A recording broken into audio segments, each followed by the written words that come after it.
Hey, what is going on, you guys? It's Virgil here from Coyote Wild, and today we're going to be taking a look at some more Operation Anchorage cut content in Fallout 3.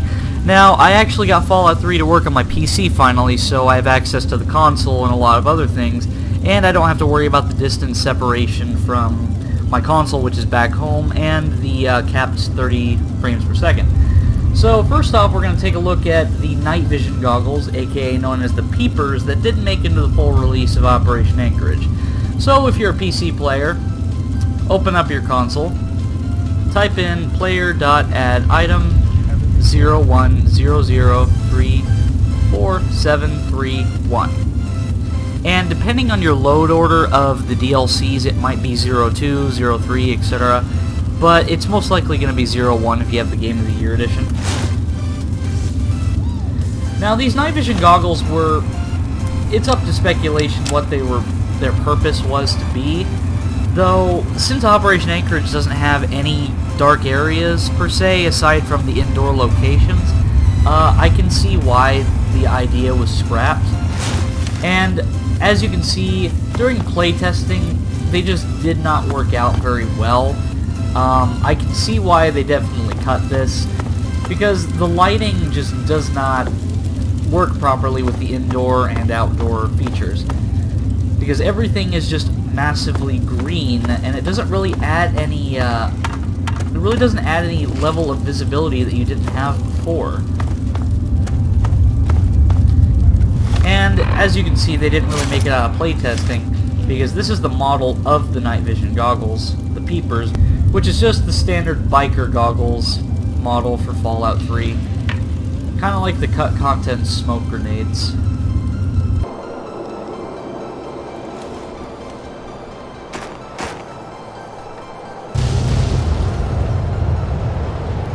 The Peepers also kind of give you a feeling of motion sickness as well, and you can pretty much tell why this was cut from the game.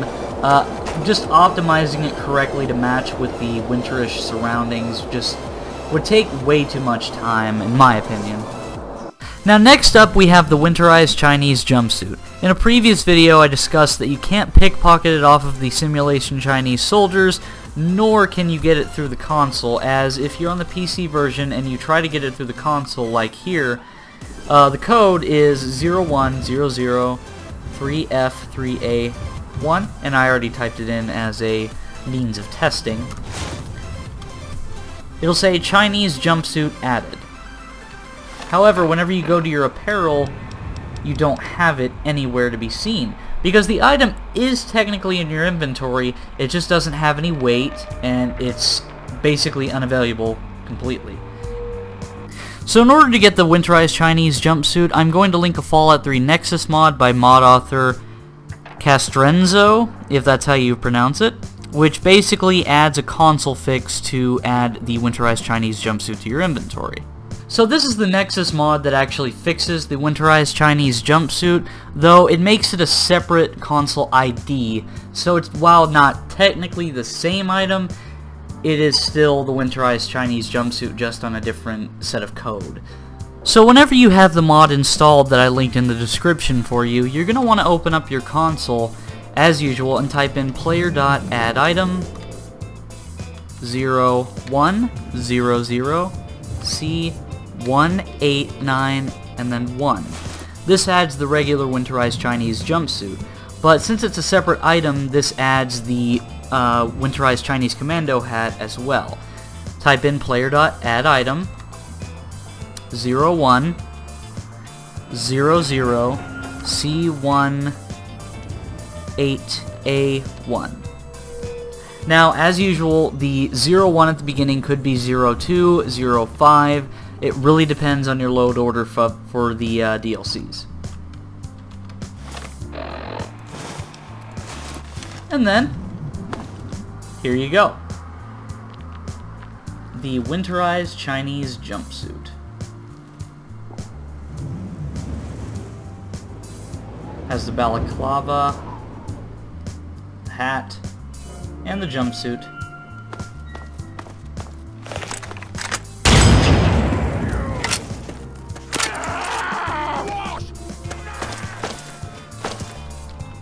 hear super mutants, but I don't see them.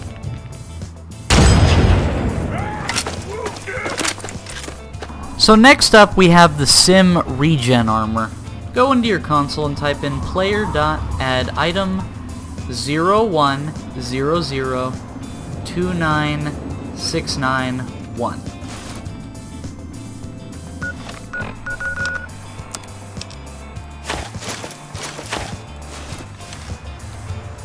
And the Sim Regen Armor looks like it's using the standard combat armor model, but I can't be for sure. It looks like it might have a slightly different skin, but I can't be too sure without doing further testing.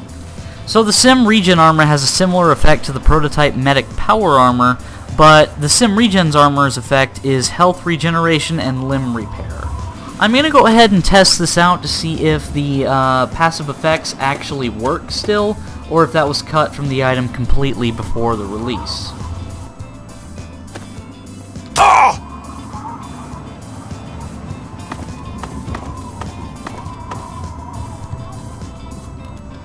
And it looks like the item actually does work. But I'm going to go up a little higher of a distance to see if I can cripple my limbs without dying.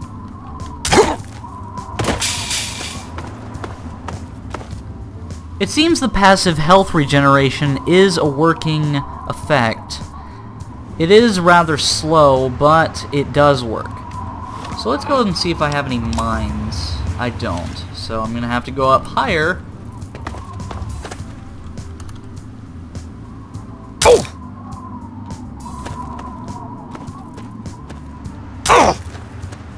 It's near instant limb regeneration. That's a pretty useful feature. Though if you have the perks later on in the game that help you with it, it really isn't that special, but early on in the game this would have been really awesome. But I can kinda see why this was cut, because it seems a little unfair, and if you got this early on, the game would be kind of easy. Because, let's think about it for a second. So, say you're fighting Enclave soldiers or something, and they shoot you with a missile launcher. You go hide behind cover, and then you just wait for all of your limbs and health to regenerate. Just do that, rinse and repeat. Next up, we have the Beta Gauss Rifle, or Gauss Rifle, however that's pronounced. You're going to want to go into your console and type in player.add-item 01001616-1.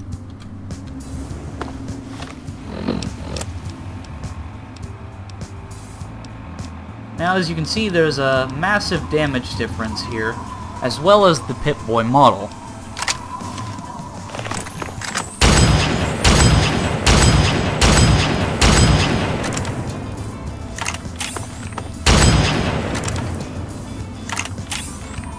Now this is highly reminiscent of the Beta Tesla cannon that I did a previous video on.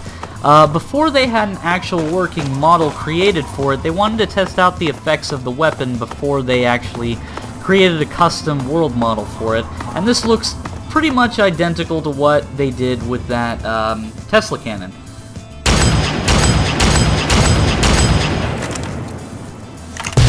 So it looks like there's a slight mixture between the particle effects of the Gauss Rifle and the laser rifle.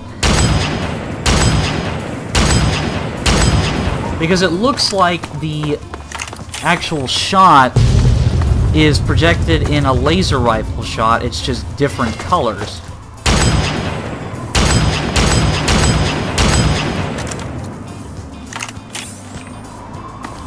And obviously it was left in the game's code because there really wasn't any reason to remove it, same with the Beta Tesla cannon. And next we have the signal flares.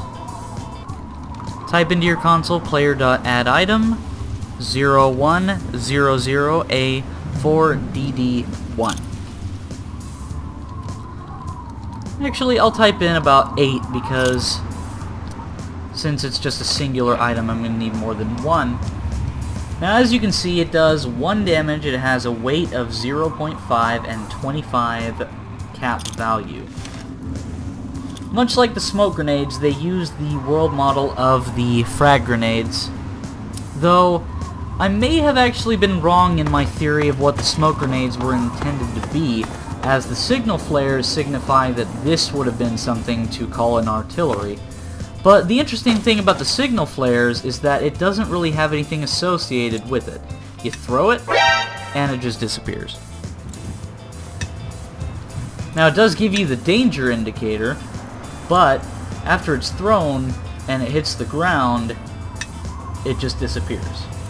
It looks like the signal flares were cut from the final game before they even added a particle effect or a specific scripted sequence for it to do.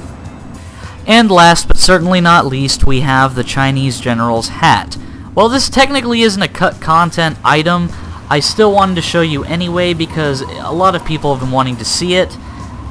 So in most of my Fallout 3 Let's Glitches videos, when I wear this outfit, along with my Fallout 3 videos in general, I usually wear the Chinese General's outfit along with the Chinese Commando hat. But since this is the PC version of the game, I can actually go into the console and type in the code to get the Chinese General's hat, which that code is player.additem 0100C1C81. And it actually has a name, Chinese General Hat, unlike, you know, Chinese Jumpsuit, kind of generic, but it has a damage resistance of 6 and a weight of 1. And here we are. The Chinese General Hat with General Jingwei's suit.